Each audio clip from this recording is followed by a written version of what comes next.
अबे इससे बोलिए भाई कहाँ को जा रहे भाई मियाँ, ऋतिक रोशन को देख रहे भाई, डोले देख ले, क्रिकेट का बॉल ऑपरेशन करके डाल दिया भाई। किसी ने पाद दिया था ट्रेन में, तो दूसरा वाला बहुत ऑफेंड हो गया था। वो डिपेंड करता है, अगर बहुत ही जमघट होता है, जैसे कि कभी कभी यूं खड़े रहते हैं, हाँ उसमें कोई पाद दे फिर वो आराम से निकलता है, वो एकदम सिमट के वहीं घूमते रहता है, वो इतनी पब्लिक होती है, तो वो एक अलग इशू होता है। My name is Don Karnash। वो अजीब पागल कैरेक्टर था वो, ऑस्ट्रेलिया के बीच में, वो बीच पे अपने एक पंजाब के थे, गए थे ऑस्ट्रेलिया, तो बिकिनी पहन के लड़की सैंडविच बेच रही है, तो आगे पूछती है सर सैंडविच, बोले सैंडविच क्यों, रूमिच क्यों नहीं।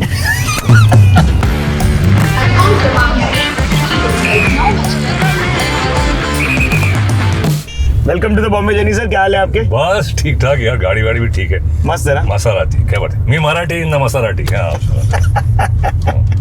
मेरे को तो यही लगता रहता है कि आपकी कितनी स्क्रिप्ट्स और आपका कितना काम एडलिब होता था और कितना स्क्रिप्टेड होता था, ये मेरे लिए सबसे बड़ा क्वेश्चन रहा है लाइफ में। नहीं, स्क्रिप्ट भी होती थी और एडलिब भी होता था, दोनों साथ में होते थे। हाँ। और मुझे खासतौर से जब मैं चैनल भी करता था, दो शोज थे मेरे, वो मेरा इन माई लाइफ जो सबसे बेहतरीन शोज, जो दो शोज थे मेरे, वीडियोकॉन फ्लैशबैक और time x time pass. Correct. तो उसके दो राइटर थे, मनु चोपड़ा और एक था अरशद सैयद। अरे वाह। और रिसर्च करते थे इम्तियाज बगदादी। बट ये जो टीम थी ना, कमाल की टीम थी, और एडलिब काफ़ी करते थे। एक शाहिद सैयद था बेचारा, वो गुजर गया, वो बहुत क्रिएटिव आदमी था, बहुत कम उम्र में गुजरा वो, बट वो मेरे सबसे क्रिएटिव एडलिब जो होते ना। फिर बोगी में तो करते थे हम, वो बोगी वोगी में जो भी करते थे, फिर तकेशीस कासल में भी करते थे। हाँ जी। उसमें मेरे साथ बाबा खान एक राइटर थे, वो उर्दू अदब और बेसिकली हिंदी उर्दू सब समझते, तो खास तौर पे उनको रखा था बिकॉज ही वाज, जो हिंदुस्तान के जो अलग अलग भाषाएं होती हैं उनके मुहावरे होते हैं, तो वो एक साथ में रखता था। तो ये काफ़ी मतलब एक क्रिएटिव टीम एफर्ट अच्छा रहा बहुत। I got a great team मेरे साथ में जो लोग थे। So cool. तो मेरे लिए मैंने जो पहला क्वेश्चन लिखा है ना, वो that is my own insight. Okay. मेरे हिसाब से आप पॉप कल्चर आइकन है, मतलब इंडियन लड़का लड़की लोग जो भाषा बोलते हैं, जिस तरीके से बात करते हैं, कई सारे मैनरिज्म्स और उनके क्वर्क्स जो होते हैं। आइकॉन मला काय माहिती नाही आइकॉन। नहीं देखो, एक बात है, हाँ जी। ये जो आज हमने एक कन्वीनियंटली बोल दिया ना इंग्लिश, इसका एक तरह से I was a big contributor. एक तो एडवर्टाइजिंग में ये चैनल भी से पहले है, एडवर्टाइजिंग में ये Maggi hot and sweet tomato chilli sauce, इसका एक इट्स डिफरेंट। यस। तो उसमें जो नॉर्मल स्क्रिप्ट्स लिखते थे, वो मैं काफी हद तक लिखता था, उनकी जो मेन लाइन थी इट्स डिफरेंट। उसके बाद जो भी स्क्रिप्ट, तो प्रहलाद कक्कड़ डायरेक्टर थे, और वो पागल मैड जीनियस आदमी है, तो उसके साथ मिलकर मतलब वो था ऐसा बनता है, तो उधर एक ऑन सेट बना के, मतलब एडवर्टाइजिंग एजेंसी कभी कभी उसका एक प्रोसेस होता है। करेक्ट। कि भाई एजेंसी में जाएगा, वो बैठेंगे, फिर वो पास होगा, हमारे यहाँ तो सेट पे मतलब वो ये आइडिया प्रहलाद ऐसा करते हैं, हाँ ओके वेरी गुड, ये लाओ एजेंसी वाले what you doing, we have to, you know, गाड़ी देके बोलता था फॉरगेट इट। तो वो जो स्क्रिप्ट बने ना, उसमें जो है ना, boss has gone for a toss, total loss, no loss, घर में हो टीवी तो किसे चाहिए बीवी, channel 1 London, channel 2 Raveena Tandon. तो वो सब जो होते थे ना, ये उस वक्त शुरू हुआ, ये जो इंग्लिश का इस्तेमाल था, बिकॉज उस वक्त एडवर्टाइजिंग बड़ी प्योर होती थी, या तो इंग्लिश या तो हिंदी। तो ये जो मिक्सचर था कलोकियल लैंग्वेज का, यहाँ से फिर चैनल वी में तो पूरा भरकम हो गया, वो जो उसके पूरे जो डायलॉग्स होते थे वो इंग्लिश, बिकॉज वो उसको हमको म्यूजिक टेलीविजन को इंडियनाइज करना था, तो उसका देसीपन कैसे ले आए। सही बात। तो फॉर एग्जाम्पल छोटी चीजें होती थी, जैसे कि उस वक्त बोलते थे they used to come and say, oh Dharam came on and like, you know, Pran and you know Dilip Kumar did this, and when I came I said यार नहीं बोल सकते, हमारे तहजीब में हम धर्म जी बोलेंगे, हम दिलीप साहब बोलेंगे। So that and plus the English and the you know, it's like there's a thin line. Making fun of somebody and having fun with somebody. वो thin line है कि आप मजाक मत उड़ाओ, बट उनके साथ मजाक करो।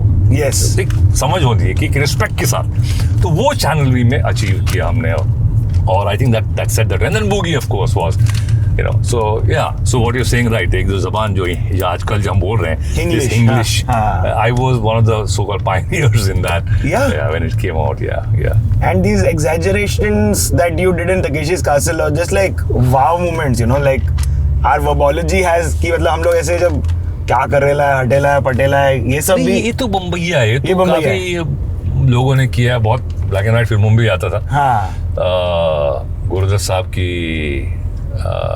प्यासा में था आई थिंक, या आर पार में वो सब वही था, जा रहे मेरे फादर थे actually, he played this guy called इलायची पहलवान, वो सड़क छाप जो ही वाज 14 और उस वक्त वो क्या बोल रहा है वीडियो, वो अभी वी आर टॉकिंग अबाउट 1953 और समथिंग, तो वो सब था। कॉमन था। चैनल वी में क्या किया ना, फॉर एग्जांपल जो नॉर्मल थे कि भाई सिंधी है, तो उसमें क्या किया मैंने, कैरेक्टर लग गए 14 कैरेक्टर थे उसमें, एक था पौधा, उसमें से निकले 14, तो वो जो 14 कैरेक्टर थे, हिप हॉप हिंगोरानी, अभी hip hop Hingorani DJ from club Dadlani in Ulhasnagar, हाँ ये सारे क्रिएट किए थे यार। फिर उसमें अब्दुल कटपीस, वो दिल्ली वाला जो कसाई होता है ना, अरे इससे बोलिए भाई कहाँ को जा रहे भाई, यहाँ ऋतिक रोशन को देख रहे भाई, डोले देख ले, क्रिकेट का बॉल ऑपरेशन करके डाल दिया भाई। तो वो जो सारी चीजें थी ना, ये एक्सेंट्स हिंदुस्तान के, उसमें वही खास बात थी कि जो फ्लैशबैक था मेरा शो, उसमें मैंने हिंदी फिल्म इंडस्ट्री को, रेट्रो शो, तो वी कवर दैट। तो ऑल द एक्टर्स, पुराने एक्टर्स, प्राण साहब, जीवन साहब, ये पुराने जो भी थे, धर्मजीत महमूद साहब, ये सारे लोग, के.एन. सिंह साहब, ये सारे थे। सेकंड शो किया मैं, बोला सेम तो नहीं कर सकते, तो the rights have to be different. तो उसमें हिंदुस्तान को ले आए, इंडिया को ले आए, उसके एक्सेंट, महाराष्ट्र, मराठी, गुजराती, हैदराबादी, पंजाबी, बंगाली, ये सारे कैरेक्टर उसमें डाल दिए अलग और नए किस्म से। Correct. So I think that was a great creative period, those 5 years on channel V. आपको अगर कोई एरिया की कोई कहानी हो ना, तो आप बताते रह सकते हो। ये तो सब नया आ गया, फ्लाईओवर, तो जोगेश्वरी, अगर आपका कौन सा एरिया बोलोगे आप, विच इज? मेरी बचपन, मेरी पैदाइश और मतलब मैं 40 साल से ज्यादा बांद्रा में रहा। अरे वाह। तो बांद्रा में ही पैदा हुआ, स्कूल था सेंट टेरेसा हाई स्कूल था। वो हम 29, पूरा बदल गया है बांद्रा तो यार अब। बैंड्रा बोलते थे, बैंड्रा, अभी बैंड्रा के बैंड बज गए। तो वो इतना घिचपिच हो गया है वो। पहले वो 2 माले से ज्यादा बिल्डिंगें थी नहीं। एक स्काई स्क्रेपर था जो 1970 अर्ली 70s में, jolly high rise, first high rise in Bombay लगा, अरे बाप रे, पाली हिल पे। बाकी सारी बिल्डिंगें 2-3 फ्लोर्स की थी। तो बैंड्रा वो बड़ा ही प्यारा मतलब एरिया था वो, लॉट ऑफ क्रिश्चियंस, गोअन्स, और छोटी गलियां और छोटे छोटे मकान, पुराने बंगले थे पारसियों के, बहुत प्यारी जगह थी बांद्रा यार। इंटरेस्टिंग। तो बेसिकली कि जब आपके ओवर अचीवर फादर होते हैं, तो ये पापा का प्रेशर आप पे भी आता है क्या कि like you need to deliver a certain kind of? मेरे फादर ओवर अचीवर थे ही नहीं। अरे 400 फिल्में की उन्होंने। हाँ, लेकिन वो ओवर अचीवर थे नहीं, उनको अचीव करने का कुछ नहीं। उनका देखिए, एक तो क्या है, फिल्म इंडस्ट्री में वो कोई पैशन से नहीं आए। 9 साल पर प्योर जरूरत, ओके, यू नो, कि भाई सर्वाइव करना है, सर्वाइवल की बात थी। अच्छा। पार्टीशन के बाद सब खत्म हो गया था। सड़क पे आ गए, बॉम्बे में माँ के साथ फुटपाथ पे, बाइकेला ब्रिज के नीचे, वहां से जिंदगी शुरू हुई। तो फिल्म जस्ट केम के पैसे मिलेंगे कितने, 3 रुपए, हाँ भाई करेंगे। जिंदगी में पता नहीं फिल्म देखी नहीं थी उन्होंने। 9 साल की उम्र में B.R. चोपड़ा साहब की फर्स्ट प्रोडक्शन थी अफसाना। लेकिन जैसे करते गए तो उनको लगा कि यार I am very good at this, और मेरा एक पैशन है, और वो उस पैशन से काम करते गए। और फिर सर्वाइवल भी था। तो एक वो कहते ना कि यू कम टू टर्म्स कि सर्वाइवल, और फिर you are also loving what you do. और कुछ तो आता नहीं था 9 साल की उम्र से अगर आदमी करेगा तो क्या, वही था। बचपन देखा नहीं, ना कोई खेल कूद, ना कोई नथिंग। सो वही था सब कुछ। सिनेमा वाज खाओ पियो जियो enjoy cinema, that's all my father knew. और वो it passed on and he said, and then क्योंकि उनको नहीं मिला तो उन्होंने कहा बेस्ट खाओ, बेस्ट पहनो, बेस्ट मतलब एजुकेशन लो। तो जो वो नहीं कर पाए, उन्होंने कहा कि नहीं यार मेरे बच्चे, बट जमीन पे रहो। तो हम, मेरे फादर स्टार थे, हम बस साइकिल पे, बसों में, ट्रेनों में हम ऐसे जाते थे। हमारा कोई वो नहीं था कि फादर हमारा स्टार है, गाड़ी में जाएंगे, कुछ नहीं। गाड़ी मैंने जाके कॉलेज में सेकंड हैंड गाड़ी ली, आधा पैसा फादर ने दिया, आधा पैसा मैंने दिया। उसको पुराने जमाने में वो डुक्कर फील्ड बोलते थे, वो पुरानी 1964 की होती थी। तो सेकंड हैंड में मैंने 10,000 की कुछ ली थी उस वक्त। तो वो मिड कॉलेज मैंने वो गाड़ी ली, दैट्स इट। सो हमारे फादर ने कभी हमको वो, क्योंकि ऐश में रह रहे हैं, अभी एक 1 bedroom हॉल में रहते थे, मेरे फादर में था ही नहीं कि हम बड़े कुछ लेंगे। आफ्टर व्हेन आई वाज 15-16, जब मेरी मम्मी ने कहा कि यार अब तो लेट मूव, तो फिर हमने वो 3 बेडरूम हॉल एक कार्टर रोड हमने लिया, और यू नो तो मेरी दादी भी हमारे साथ में थी, तो एक रूम नावेद और मैं, एक मम्मी डैडी और एक मेरी दादी। और इनफैक्ट मैं स्टार बन गया था 85 में, मेरी जंग 85 एंड में लगी थी। I was staying with my brother in one room, me and my brother, and हमको कोई प्रॉब्लम नहीं था, you know it was like ठीक है यार। एंड देन मेरी ग्रैंडमदर जो थी दादी, वो गुजरी 91 में, जब वो रूम मेरे भाई को मिला। बट टिल देन भाई और मैं एक रूम में, दादी एक रूम में, मम्मी डैडी एक रूम में। तो ये हमारे कुछ वैल्यू सिस्टम्स थे जो एक होता है। तो ये आप एक तरीके से ब्रेक डांस कंट्री में लेके आए, और फिर वो रेज बन गया था, मतलब everybody was dancing, and then of course boogie woogie तक तो बात पहुंचेगी, but what was that like, क्योंकि that became like a signature of sorts. या वो फिल्म में आया ना, मतलब मेरी जंग में जो सो कॉल्ड ये फॉर्म ऑफ डांसिंग था जी, बिकॉज इससे पहले I think Govinda came after me, Prabhuda came much after me. मेरे से पहले मिथुन दा थे, हाँ जी, जीतू साहब थे, you know, so the kind of dancing was a different kind, you know, the western dancing जिसको भी हम कहेंगे, जो मिथुन दा ने एक तरह से the sexy pelvic grinding, you know, that the sexy male dancing, you know, so he brought that little you know, and the hip gyrations were it's a very subliminally आप कहेंगे it's a very sensual sexual thing, you know, so वो मिथुन दा का एक style, और एक नॉनशलांस के साथ में एक एटीट्यूड के साथ। तो I mean for me I think the most creative form of dancing was Shammi Kapoor sahab, because even though physically was not like कि भाई टांग मार रहे हैं और घूम रहे हैं, बट एवरी मतलब उनका एक बाल, हर एक बाल मूवमेंट बीट पकड़ता था। It was amazing. Shammi Kapoor साहब वाज लाइक totally दिल से जो मतलब मुंह पे दिखता है। People compared him with Elvis, but I still feel he went one step ahead, because Hindi में फिर आपको ट्रांसलेट भी करना है ना गाना। तो एल्विस का उन लोगों का वेस्टर्न में he was fantastic। तो मे बी जब स्प्रिंग बोर्ड was Elvis, लेकिन उसके बाद इन्होंने अपना एक स्टाइल बना दिया और उसको जिस तरह से हिंदुस्तानियत में डाला, और हमारे जो लिरिक्स होते हैं, तो आई थिंक शम्मी कपूर साहब was like amazing।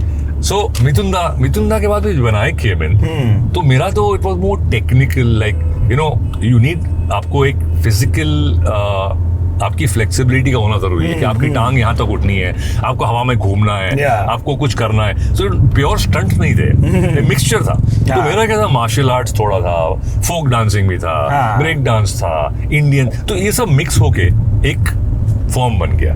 तो उसमें लोगों ने कहा नहीं, ये सब नहीं चलेगा यार, ये पब्लिक के लिए बहुत डिफिकल्ट है, इतना टांग उठाओ, किक मारो, हवा में घूमो। अब मैंने बोला भाई मुझे तो ये आता है, और जितना मैंने देखा था रियल में, जो मेरा रियल लाइफ एक्सपीरियंस ऑडियंस के साथ में होता था, कॉलेजेस और शोज, तो I used to see the people are responding. तो मैंने कहा अगर ये रिस्पॉन्ड कर रहे हैं तो फिल्म में क्यों नहीं रिस्पॉन्ड होगा। तो ऑब्वियसली भाई साहब give me that full leave, I think I want कुछ डिफरेंस।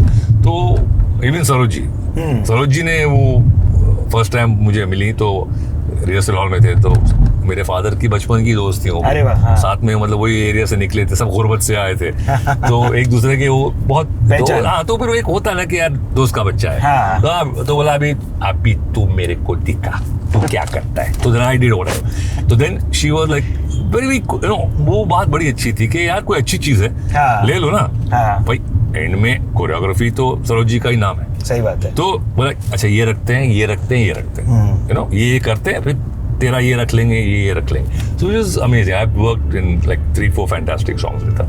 सो वहां से शुरुआत हुई, एंड ये स्टाइल फिर पब्लिक ने सराहा, पसंद किया, बोला यार ये तो कुछ नया है। तो या सो मतलब मेरा जो एक्सटेंडेड क्वेश्चन वो ये है कि बूगी वूगी की वजह से आधे डांस स्टूडियो चल रहे हैं हमारे देश में, because it became a rage and it was nothing like the reality shows that we see right now. सारे shows they owe everything to boogie woogie. Boogie woogie के पहले किसी ने सोचा भी नहीं था। अच्छा वर्ल्ड में बताओ कौन सा डांस शो था? So you think you can dance 2004 we were 96 बस, देयर वाज नो, हमारा रेफरेंस पॉइंट ही नहीं था कि भाई रियलिटी शो कैसा होता है। वो एक छोटा डांस शो अमेरिका में था, डांस फीवर, बट वो डिस्को में 2 लोग डांस करते हैं, ऐसा थे। अच्छा। बट बिकॉज हम नावेद और हम सब डांस में थे, नावेद को लगा कि भाई एक डांस शो बनाते हैं, एंड इनफैक्ट हम इसकी कहानी काफ़ी इंटरेस्टिंग है। एक सुदेश अय्यर वो जिन्होंने सोनी शुरू किया था, वो मेरे भी दोस्त थे, काफ़ी सालों से एडवर्टाइजिंग में थे, देव साहब के असिस्टेंट थे वगैरह। तो नावेद और रवि बोला हम प्रोड्यूस करते हैं, बचपन के दोस्त थे। तो वो गए और सुदेश ने कहा कि हाँ बनाओ तुम लोग पायलट। वो जो कॉर्पोरेट्स में नॉर्मली आते हैं नए नए लोग, बच्चे आ जाते हैं, कुर्सियों में बैठ जाते हैं, क्रिएटिव हेड वगैरह वगैरह। तो नावेद और रवि ले गए थे वो पायलट बना के। तो उन्होंने दिखाया, तो जो उस वक्त वो जो लोग बैठे थे, no it's not happening in a very down market it looks और वगैरह, you know, I don't think it works and all that।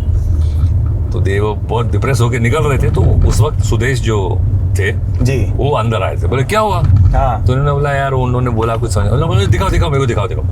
जब 5 मिनट देखा, मतलब सुपर हिट है शो, डन, लेट्स गो। अब अगर वो नहीं देखता और वो कॉर्पोरेट के लोग बात सुनता कि भाई you know no it's not working sir, क्या होता है ना, यू हैव टू हैव, ये जो आजकल जो ग्रुप ये आपके गट में होता है। ये आजकल जो होता है ना कि what's it called, focus groups, और यार ये स्टूपिड। आप एक बात बताओ, दुनिया की सबसे बेस्ट चीजें जो हुई हैं, घंटा फोकस ग्रुप था यार, नहीं था गाय का फोकस ग्रुप। आप गाने ले लो, आपको लगता है कि जो ग्रेट राइट फ्रॉम नौशाद साहब तो कल्याण जी आनंद जी, आर.डी. बर्मन, ये क्या पूछते थे फोकस ग्रुप से कि ये गाना चलेगा कि नहीं? आज ए.आर. रहमान पूछेंगे क्या? राजू हिरानी के लोगों से पूछता है कि कौन सी फिल्म बनाऊं, या अपने रोहित शेट्टी लोगों से पूछते हैं क्या? ये गट फील होता है, you have to know the pulse, it is your passion. ये एक पेंटर होता है, वो पूछेगा कि पेंटिंग करूं। आई मीन फोकस उनके लिए होता है जिनका खुद का फोकस नहीं है।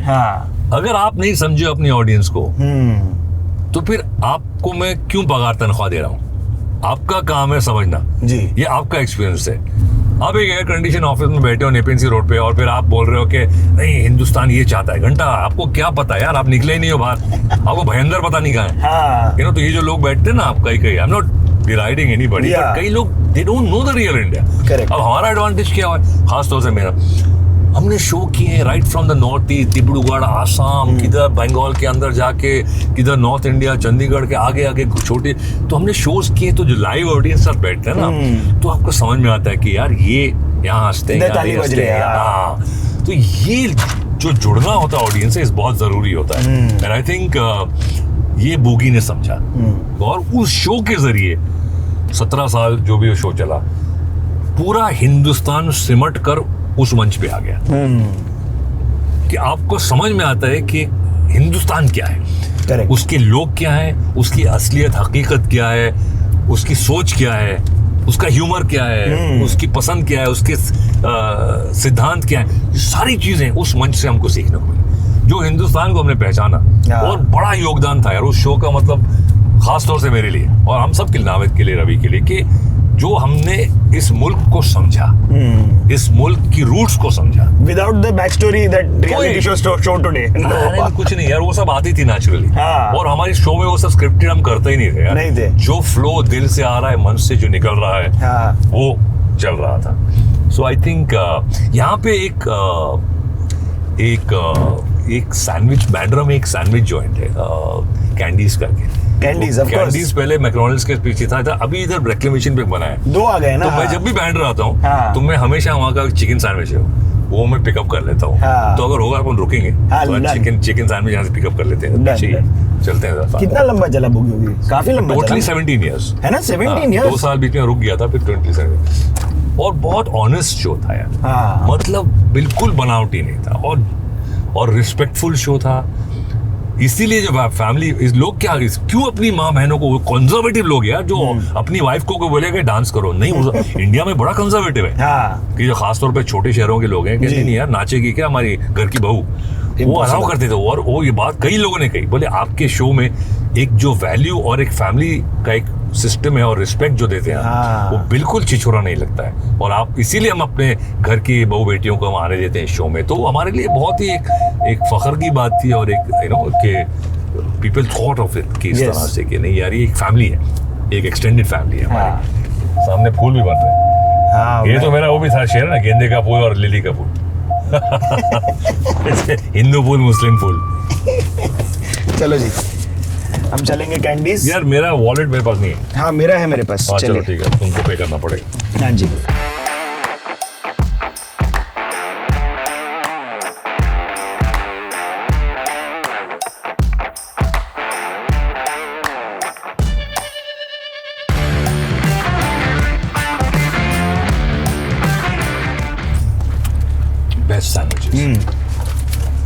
ये पूरी बचपन की यादें वाबस्ता हैं इस सैंडविच से। तो आप लोग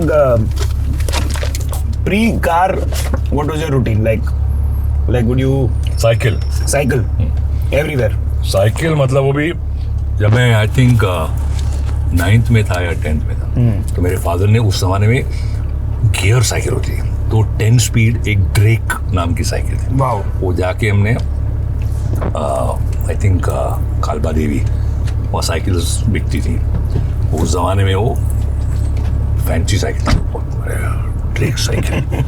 सो इट्स लाइक ये सब बहुत बाद में आया। ये जो एरिया है ना लीलावती हॉस्पिटल, ये सब आई वॉज बॉर्न 62, ये सब 70s में आया। क्या बात कर रहे हो, मेरे को तो पता ही नहीं लीलावती के बिना का बैंड्रा। ये बैंड्रा फेयर एक हुआ था। अरे वाह। बैंड्रा फेयर यहाँ से शुरू होता था। ये जब आप जहाँ हैं, यहाँ पे जहाँ है, हाँ। यहाँ से बैंड्रा फेयर शुरू होता था और अंदर तक जाता था। ओके। और ये जो एक स्कूल आएगा, तो ये स्कूल में सितंबर गार्डन हुआ करता था। ओह वाह। और वहाँ पे माउंट वो अपना क्या कहते हैं, जाइंट व्हील, फेरिस व्हील, हाँ। और ऊपर नीचे कैफेज थे और ऊपर एक जैम सेशन होता था जहाँ पे बैंड्स उस जमाने के जो डीजे होते थे, अरे वाह, वो ऊपर ही है 2nd फ्लोर पे। और यहाँ पे पूरा सितंबर गार्डन लगता था। अरे वाह। हाँ, और ये पूरा मेला होता था। तो ये मेरा बचपन जो है, और एग्जैक्टली यहाँ पे जहाँ हम रुके, ये पॉइंट, ये जो टैटू देख रहे हो ना, ये टैटू यहाँ पे बनाया था मैंने। और मैं कुछ 8-9 साल का था, मेरा भाई कुछ 7 साल का। बचपन में खूब मार पीट थी घर पे जाके, क्या ये सब अलाउड नहीं है, क्या कर दिया, ये होता है। तो ये टैटू बैंड्रा फेयर में था। ये बैंड्रा फेयर की गलियाँ, यहाँ से राइट लेंगे हम, महबूब स्टूडियो की तरफ जाते हैं। हाँ जी। और आपकी इस एरिया की कहानी कोई रोमांस वाली? रोमांस यार, बांद्रा में बैंड स्टैंड पे आते थे। हाँ। जब कोई अगर गर्लफ्रेंड होती थी, भाई कहाँ जाए बैठने की, तो बैंड स्टैंड पे आ जाओ, बैठ जाए। हाँ। तो लोग अभी भी आते हैं, पत्थरों पे बैठते हैं, ऑन द रॉक्स। बोलते हैं love on the rocks, literally. मतलब गर्म पत्थर में धूप में छतरी लेके बैठे हुए हैं भैया। हाँ। क्या करें, हाथ पकड़ने के लिए जगह नीचे जो बैठे कड़िल कर रहे हैं। बारिश में भी वहीं बैठते हो लोग, छाता लगा के। मतलब धूप तो अलग, बारिश तो फिर भी समझ में आता है। धूप में मतलब वो डेस्परेट, कहाँ जगह ही नहीं, मुंबई में कहाँ जाएंगे, तो बैठ जाते थे। ये गुड लक ईरानी कैफे था, इसका बन मस्का और कीमा पाव। ओह मैन, अमेजिंग, अभी भी है। हाँ। कभी आता हूँ कभी महबूब स्टूडियो में, तो यहाँ पे आके खाने का बन मस्का खाता। महबूब स्टूडियो ये है जी। बाकी बिल्डिंगें तो काफी बन गई, शिफ्ट हो गया मामला। ये सोसाइटी है जी, वीरेंद्र सोसाइटी है, सलमान का घर उसके पीछे, इसके पीछे जुड़ा, वो भी पुरानी बिल्डिंग। हाँ। ये चर्च भी करीबन 100-150 साल पुराना होगा ये चर्च। ये काफी आइकॉनिक है, ये काफी हमें 1-2 फिल्मों में भी दिखाई है। सेंट एंड्रूज चर्च बोलते हैं इसको। हाँ जी। और यहाँ से लेफ्ट लेना, ये एक गली में से, ये छोटी गली है, मेन रोड आगे है। आगे जाएंगे तो वहाँ पे स्टैनिस्लॉस स्कूल है। यस। और Salman and all they went to Stanislaus गए थे। और ये यॉट एक, ये मेरे जब से मुझे याद है, हाँ। तो मेरी व्हाटएवर, तो 60-65 साल पुराना रेस्टोरेंट है। हम लोग भी गए इधर। अभी बहुत पॉश दिखता है, इतना नहीं दिखता था। पहले छोटा था। तो आप सलमान भाई और परिवार के साथ भी क्रिकेट वगैरह खेलते थे क्या? मतलब व्हाट वाज? सलमान अलग स्कूल में था, मैं अलग स्कूल में था। तो ऐसा सलमान और हम बाद में थोड़ी दोस्ती बढ़ी। हाँ। जब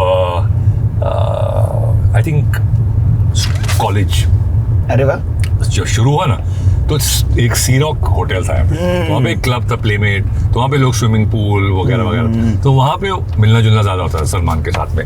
और सीरॉक ऑब्वियसली मतलब, हालांकि उनके फादर हमारे फादर दोस्त थे। हाँ जी।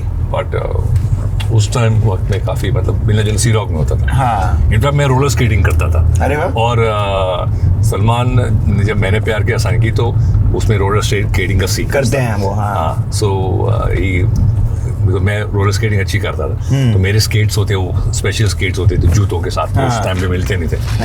तो ये टेकन देम फॉर प्रैक्टिस करने के लिए, वो याद है अभी।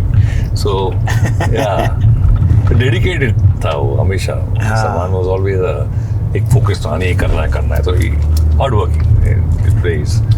तो हम आपकी जर्नी के उस पड़ाव पे थे जहाँ पर आप you were parallelly doing a bunch of things, you are also voicing a lot for a lot of characters. I'm wearing some of these characters also. I'm not too sure. अगर नहीं लेफ्ट ले लो।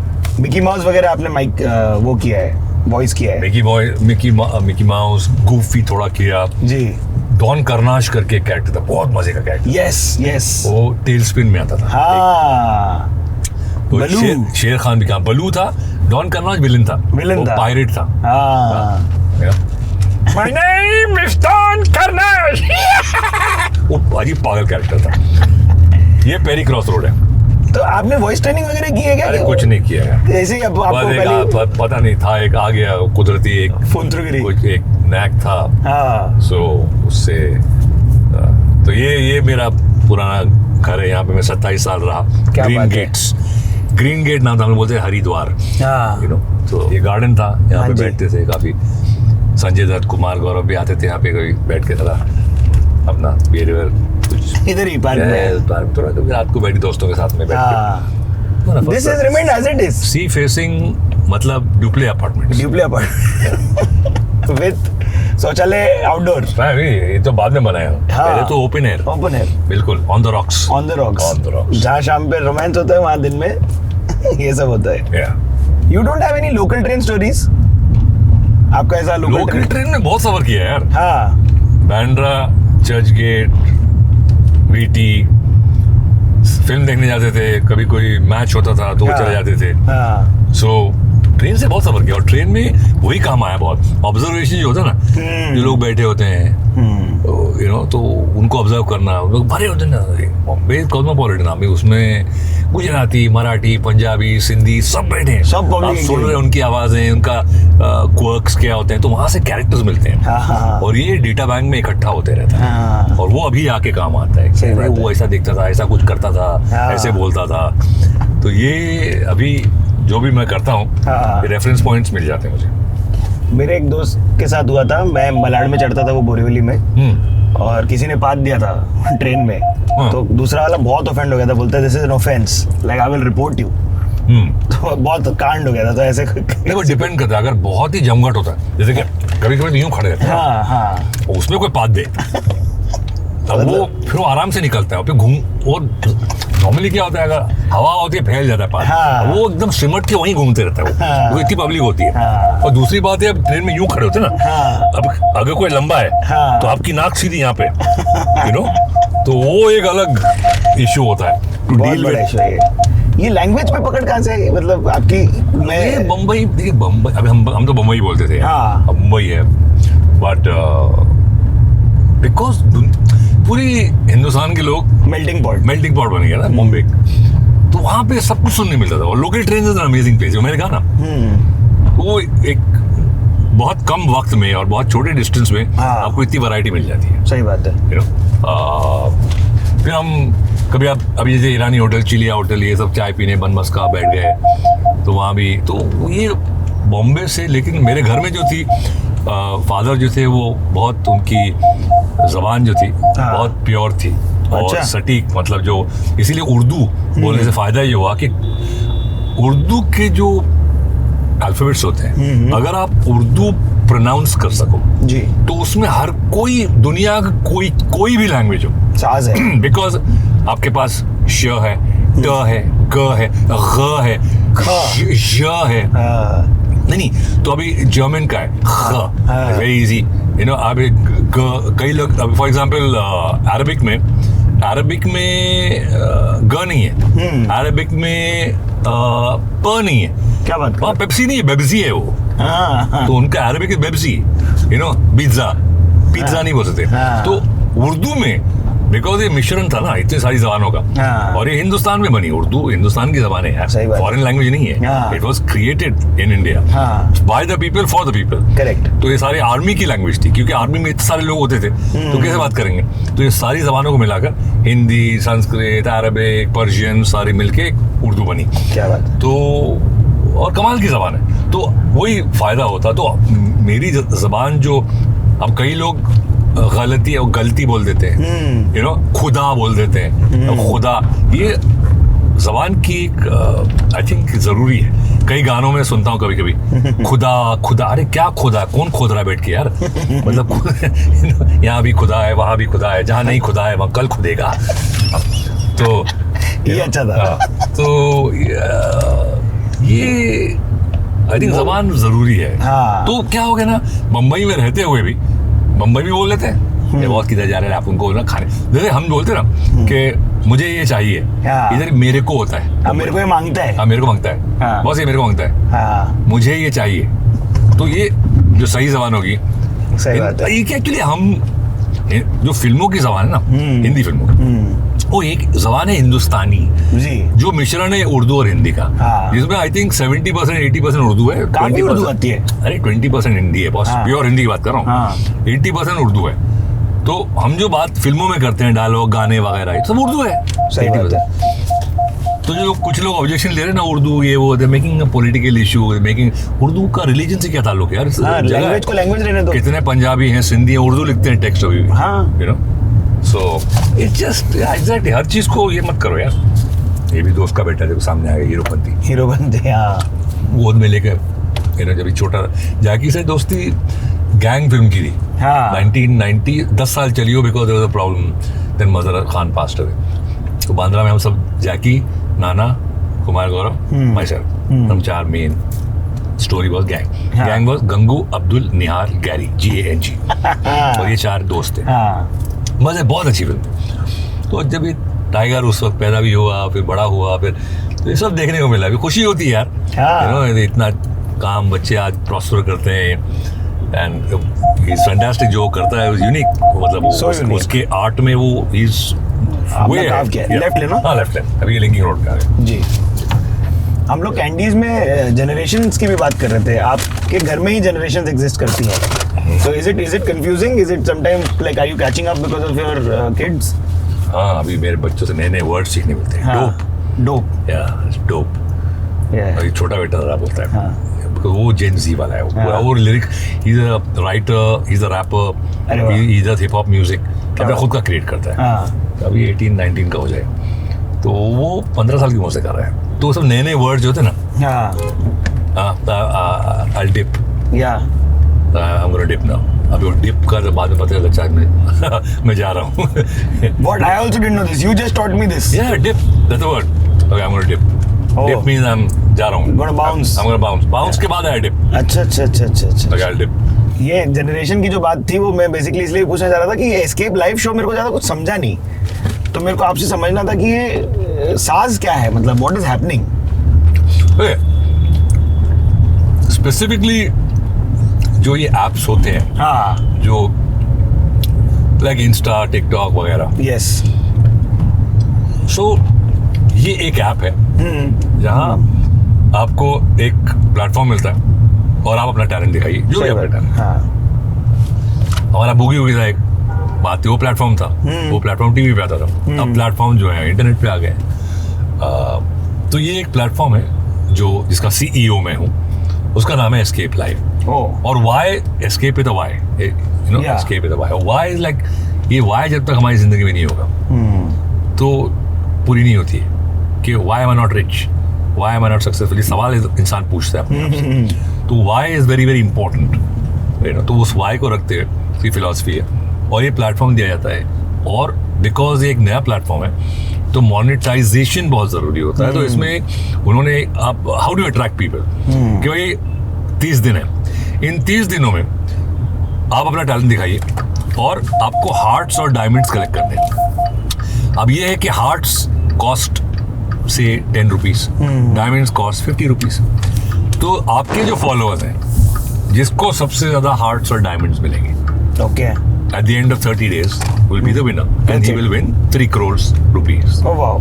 तो ये participant के लिए भी एक obviously incentive है, और जो देख रहे हैं उनको एंटरटेनमेंट मिलता है। सो ये ऐप शुरुआत होती है, लेकिन जो स्पिन में जाता है कि लोग कितने डेस्परेट हो जाते हैं, कितने ग्रीडी हो जाते हैं, कितने मतलब सही और गलत की पहचान चली जाती है कि नहीं, किसी भी तरह जीतना है। तो एक कट थ्रोट कॉम्पिटिशन जो हम कहते हैं, और किस तरह से लोग इन्फ्लुएंस हो जाते हैं। तो कैमरे, हम जो फ्रेम देखते हैं, जो फॉर एग्जांपल ऐप का, वो ऐप जो फोन का फ्रेम है ये, लेकिन उस फ्रेम के आगे पीछे क्या है, करेक्ट, लेफ्ट, वो ये कहानी बताती है। मुंबई की बारिश की कहानी आपकी कोई? बारिश, बचपन में मुझे बारिश बहुत पसंद थी। हाँ। पता नहीं क्यों, रेनकोट पहनना बड़ा अच्छा लगता। वो गमबूट खास तौर पे, अरे बारिश है गमबूट खरीदने, बिकॉज वो पैर भीग जाते हैं। अच्छा, गमबूट पे पूरा पसीना निकलता है, बदबू आती थी, बिकॉज वो रबर होता है ना। करेक्ट। अब वो गमबूट पहनो और पानी में रेनकोट पहन के, टोपी पहन के वो चल रहे हैं। वो एक पता नहीं बचपन में एक अजीब सुरूर, एक मजा आता था। It's like you're a warrior, wait कर रहे हो बारिश में सब पूरा रेनकोट प्लास्टिक का पहन के, हाँ। और वो गमबूट पहन के वो जा रहे हैं। वो याद है बचपन में मुझे, स्कूल से आते जाते थे, फिर फुटबॉल खेलते थे बचपन में गार्डन में अपने स्कूल। वो फुटबॉल खास था बारिशों में, उसका एक अलग मजा था। And fishing, Really? You went fishing? काटर टू, अरे मेरा एक दोस्त था पीटर फर्नांडिस, तो वो जाते थे और बैंड स्टैंड या कार्टर रोड पे ये फिर डिग, और वो वर्म्स निकलते हैं, वो छोटे केंचुए, वो उसको डब्बे में इकट्ठा करते थे, फिर वो हुक में लगा के अंदर फिशिंग डालने को, डंडे पे लगा के, और वहाँ फिशिंग करते थे। वो याद है मुझे बारिशों में। और क्या, हाँ, फ्लडिंग फिर बाद में शुरू हुई होना। हाँ जी। तो उसमें कुछ दोस्त थे, वो रबर के वो होते ना स्विमिंग पूल में जो बोट डिंगी काइंड ऑफ छोटे, वो निकालते थे सड़क पे बैठ के, रेस्क्यू करने के लिए, मजे लेने के लिए। So, अब जाके क्या हो गया ना, फिर जब देखते हैं कि जो डिस्ट्रक्शन होता है लोगों के घरों में, मेरे पहचान के हैं, उनके घर में मतलब पानी भर जाता है, थोड़ा लोइंग है, तो रात को 3 बजे पानी भरना शुरू हो गया। अच्छा, बाद में सब वो संडा सब उधर आने लगता अंदर। अब तो एक पलंग ऊंचा बना लिया है, और प्लास्टिक में चीजों को बांध के, ऐसा रस्सी बांध के खूंटे पर, ताकि वो चले बह ना जाए। तो प्लास्टिक जैसे बैग में ऐसा रस्सी बांध के, और उसको बांध दिया पलंग से या खूंटे से, ताकि it doesn't float away. Oh shit. और 4-5 लोग रात को यूं बैठे हैं पलंग के ऊपर, ऐसा उकड़ू होके, और सडनली एक नींद आ गई, डिश, अरे गिर गया पानी में। No, and it's a comedy, it's like Chaplin. और उसमें इतना undercurrent is tragedy. I mean, you know, गीले हो गए कपड़े, अब सुबह ऑफिस में जाना है, इस्त्री भी नहीं चल रही है, तो कैसे सुखाएंगे कि यू नो पंखा मार रहे हैं, फिर इस्त्री करने तो गद्दे के नीचे पैंट को रखा, और बच्चे सब बैठे 4-5 उसको ऐसे बाउंस कर रहे हैं, ताकि वो कुछ उसके वो इस्त्री हो जाए। मुंबई के लोग की कोई मतलब anything that fascinates you?